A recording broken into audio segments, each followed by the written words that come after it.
पंतप्रधान नरेंद्र मोदी यांनी सीए कायदा लागू करून हजारो हिंदूंसह अल्पसंख्याक बांधवांना न्याय दिल्यानं भाजपतर्फे काल ठाण्यात जल्लोष साजरा करण्यात आला। पंतप्रधान मोदी यांना धन्यवाद देत कोपरीत सिंधी बांधवांनी पेढे वाटून आनंद व्यक्त केला।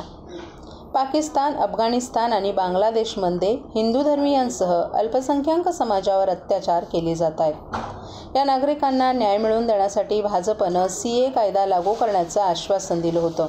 त्यानुसार पंतप्रधान नरेंद्र मोदी, केंद्रीय गृहमंत्री अमित शहा यांनी काल सायंकाळी सीए कायद्याची अधिसूचना जारी केली। त्यानंतर देशभरात आनंद व्यक्त केला जातोय। ठाणे शहरातील कोपरी भागात सिंधी बांधवांची संख्या लक्षणीय आहे। सीएला मंजुरी मिळाल्याबद्दल भाजपच्या वतीनं सिंधी बांधवांसमवेत आनंदोत्सव साजरा करण्यात आला।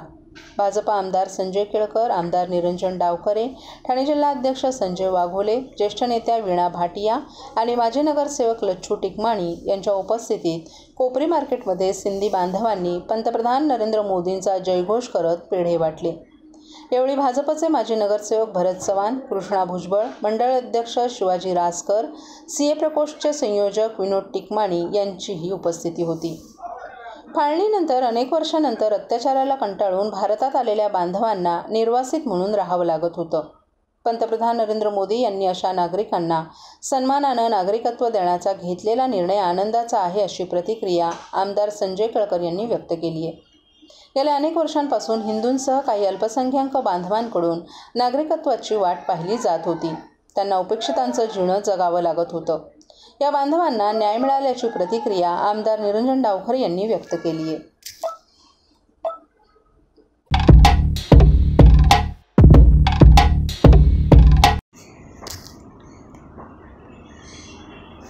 गद्दारी विरुद्धचा विद्रोह महाराष्ट्रात मोठ्या प्रमाणात सुरू असल्याचा आमदार जितेंद्र आव्हाड यांचा आरोप। ठाणे लोकसभेची जागा शिवसेनेनं सातत्यानं जिंकलेली असल्यामुळे त्या जागेवर मुख्यमंत्री एकनाथ शिंदे यांच्या शिवसेनेचाच दावा योग्य आहे। मात्र भाजप ही जागा शिवसेनेकडून हिसकावून घेत असल्याचं प्रतिपादन राष्ट्रवादी काँग्रेस शरदचंद्र पवार पक्षाचे आमदार आणि प्रवक्ते जितेंद्र आव्हाड यांनी काल एका पत्रकार परिषदेत केलं आहे। एकीकडे भाजप राजकीय पक्षांना आपल्याकडे खेचून घेते, त्याचवेळी त्यांचे हातपाय कापते, त्याचंच हे उदाहरण असल्याची टीकाही आव्हाड यांनी केली आहे। भाजप राष्ट्रीय पक्ष आहे, मग त्यांना इतरांचे पक्ष का फोडावे लागत आहेत? पक्षनिष्ठेला संपवण्याचं काम भाजप करत आहे। गद्दारी विरुद्धचा विद्रोह महाराष्ट्रात मोठा आहे। राहुल गांधी यांची भारत जोडो यात्रा परिवर्तन घडवेल असा विश्वासही आव्हाड यांनी व्यक्त केलाय। अजित पवार यांच्यासोबत गेलेल्या आमदारांमध्ये अस्वस्थता आहे। प्रत्येक आमदारानं विधानसभेच्या उमेदवारीच्या आमिषानं पक्षांतर केलं। विकासाकरिता पक्ष सोडले हे केवळ सांगण्यापुरतं असल्याचं आव्हाड यांनी सांगितलं।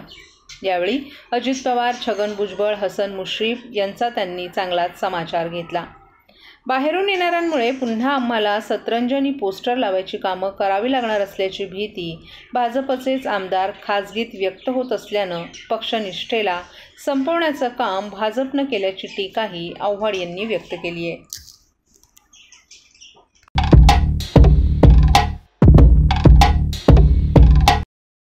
ठाणेकर मालमत्ता करदात्यांसाठी करातील व्याज माफी अभय योजना 31 डिसेंबर 2023 पर्यंत मालमत्ता करावरील 100% व्याज माफ, तसेच 1 जानेवारी ते 15 जानेवारी 2024 या कालावधीमध्ये मालमत्ता करावरील 75% व्याज माफ।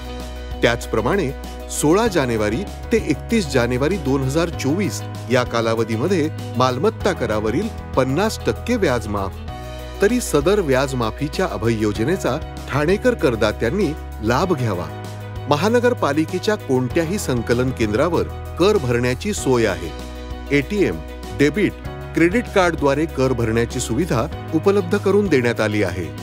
सोमवार ते शनिवार या दरम्यान सकाळी 10:30 ते सायंकाळी 5 वाजेपर्यंत संकलन केंद्राची वेळ असून करदात्यांच्या सोयीसाठी रविवारी संकलन केंद्र सकाळी 10:30 ते दुपारी 1:30 वाजेपर्यंत सुरू ठेवण्यात येत आहेत। यासोबतच ठाणे महानगरपालिकेच्या propertytax.thanecity.gov.in या संकेतस्थळावर ऑनलाईन पद्धतीने मालमत्ता कर भरण्याची सुविधा उपलब्ध करून देण्यात आली आहे। तसेच गुगल पे, फोन पे, पेटीएम आणि भीम ॲपद्वारे आपला कर सुलभतेने जमा करू शकता. ठाणे महापालिका क्षेत्रातील सर्व करदात्यांना विनंती आहे की आपण या व्याजमाफी अभय योजनेचा जरूर लाभ घ्या आणि आपला मालमत्ता कर लवकरात लवकर महापालिकेमध्ये जमा करून महापालिकेस सहकार्य करा. धन्यवाद. आयकर विभाग ठाणे सर्कलच्या वतीनं ठाण्यातील आशरायटी पार्क वागळे स्ट्रीट येथे गेल्या 4 दिवसांपासून आंदोलन सुरू आहे. आज या आंदोलनाचा 4था दिवस असून मोठ्या संख्येनं कर्मचाऱ्यांनी उपस्थित राहून विविध मागण्यांसाठी हे आंदोलन सुरू केले. यावेळी जोरदार घोषणाबाजी करण्यात आली. तसंच या आंदोलनाच्या माध्यमातून विविध मागण्याही मांडण्यात आल्या. यावेळी जुनी पेन्शन योजना लागू करावी, तसंच कायमस्वरूपी करावी, NPS रद्द करावा आणि OPS पुनर्संचयित करावा, 8वा केंद्रीय वेतन आयोग लागू करावा, तसंच बदलीचा अर्ज विचारात घ्यावा. गेल्या अनेक महिन्यांपासून कंत्राटदारांवर काम करणाऱ्या कर्मचाऱ्यांना कायमस्वरूपी कराव्या अशा विविध मागण्यांसाठी हे आंदोलन करण्यात आले. या मागण्या पूर्ण न झाल्यास आक्रमक भूमिका घेणार असल्याचं यावेळी कर्मचाऱ्यांनी सांगितलं. काय सांगाल गेले 4 दिवस आमच्या ऑल इंडियामध्ये पूर्ण भारतामध्ये जे युनियन ऑफ ITF संघटना जो आहे पूर्ण भारतात चालू आहे. आम्ही 11, 12, 13 3 दिवस आम्ही धरणं आंदोलन केलेलं आहे. प्रत्येक ठिकाणी CIT, CC office, range office जे हेडक्वार्टर्स आहेत तिथे आंदोलन केलेले आहे. प्रत्येक ठिकाणी आमच्या डिमांड्स आम्ही ठेवलेले आहेत. डिमांड्स आमच्या आताच नाही आहे, 2 ते 3 वर्षापासून आपण गव्हर्नमेंटकडे डिमांड करत आहे. त्यामध्ये काही जे पर्टिक्युलर्स आहे त्यामध्ये ओल्ड पेन्शन्स, पुराणी पेन्शनसाठी आम्ही डिमांड करतोय की आम्हाला पुराणी पेन्शन लागू करावे. त्यानंतर आम्ही ICTCला मुद्दा घेतलेला आहे, जो इंटरचार्ज होतो ट्रान्सफर करण्यासाठी जे दिक्कत होते, दुसऱ्या राज्यातून आलेले आहे. बरेचसे आमचे कलिग्स आहे की दुसऱ्या स्टेटमध्ये आहे आणि इथे वाईफ त्यांची तिथे वर्किंग आहे आणि इथे कोणाचा मेडिकल ग्राउंड, तर या कंडिशनवर तरी ICT ट्रान्सफर जे आहे तो द्यायला पाहिजे गव्हर्नमेंटनी. त्याच्यानंतर आहे DA एरियर्सचा. DA एरियर्स पण गव्हर्नमेंट 18 महिन्याचं जे DA एरियर्स आहे ते देण्याची म्हणजे गव्हर्नमेंटने देण्यासाठी केलेलं होतं कबूल, परंतु अजूनपर्यंत भेटलेलं नाही आहे. त्यानंतर आहे 8 पे कमिशन. दरवर्षी 10 वर्षानंतर कमिशन लागतात. यावर्षी पण त्यांनी म्हणजे 7 पे चालूच आहे. आता 8 पे कमिशनकडे वळायला पाहिजे, ही पण आमची डिपार्टमेंटकडे मागणी आहे. डेली वेजरचा एक मुद्दा आहे आमच्याकडे, म्हणजे डेली बेसिसवर जे काम करतात आज डिपार्टमेंटमध्ये 10 ते 15 वर्षापासून, त्याच्या वर्षापासून ते काम 15 वर्ष, कोणाला 20 वर्ष झालेले आहे, असे ज्यांनी पूर्ण आपलं आयुष्य डिपार्टमेंटला झुकून दिलेलं आहे, 20-20 वर्ष सर्व्हिस झालेलं आहे. आज त्यांना कुठे जॉब मिळेल का? नाही. पण त्यांना परमनंट करण्याची ही पण आमची एक रिक्वेस्ट आहे. अशा प्रकारे ह्या सगळ्या आमच्या मागण्या आहेत.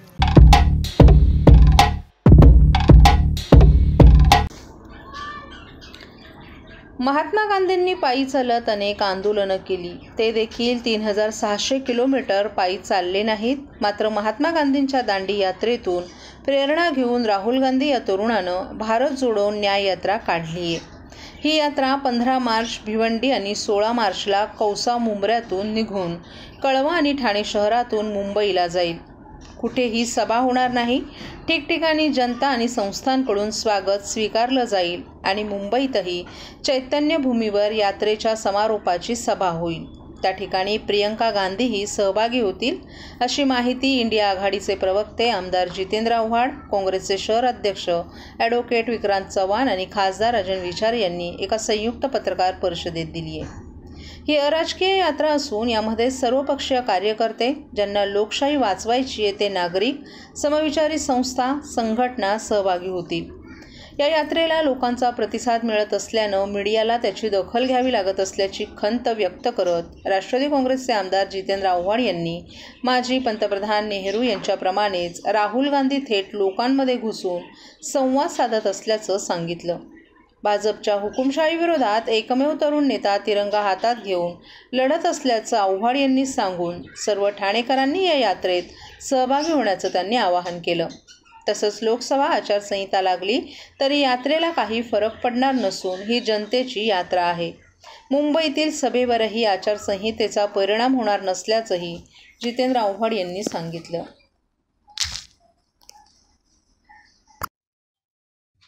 आणि त्यामुळे सगळ्या सर्वसामान्यांना एकत्र करून ते फिरताना दिसतात. मी त्यांच्या बरोबर चाललोय, ते ज्या पद्धतीने म्हाताऱ्या माणसांशी, आजींशी, आजोबांशी आणि लहान पोरांशीही गप्पा गोष्टी करतात, त्यांच्याशी चर्चा करतात. एक खुल्या मनाचा दिलदार नेता अशी स्वतःची ओळख करून देण्यात ते यशस्वी झालेत. सगळे झेड सिक्युरिटीचे बॅरिकेड्स तोडून ते कोणामध्येही जातात, कोणालाही भेटतात. तेव्हा नेहरूंची आठवण येते. नेहरू असेच जायचे, कुठेही घुसायचे.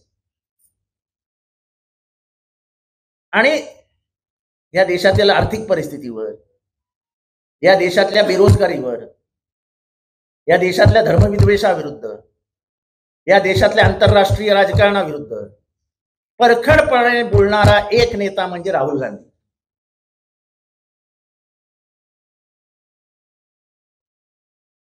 जेव्हा ते पहिल्यांदा चालायला निघाले तेव्हा लोक हसत हसत म्हणायची, 4 दिन चले गए यार, बाद में बंद कर देगा.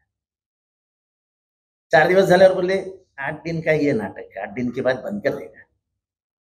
3600 किलोमीटर चाललेले महात्मा गांधी सुद्धा नाही आहेत.